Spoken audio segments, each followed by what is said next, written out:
حضرات المسافرين الكرام، مرحبا بكم في طيران شهر رمضان المبارك. رقم الرحلة 1436 هجرية، والمتوجهة إلى مغفرة الله ورضوانه. مسافة الرحلة من 29 إلى 30 يوما، ومدة الطيران من 15 إلى 16 ساعة في اليوم.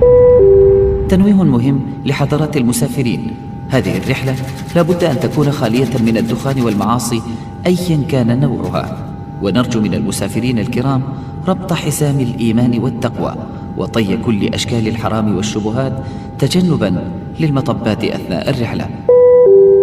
قائد الرحلة القرآن الكريم وجميع الملائكة يتمنون لكم رحلة سعيدة موفقة مليئة بالصبر والتقوى، لكي تفوزوا برضا الله سبحانه وتعالى، ومع أروع رحلة في العمر، رحلة شهر رمضان المبارك.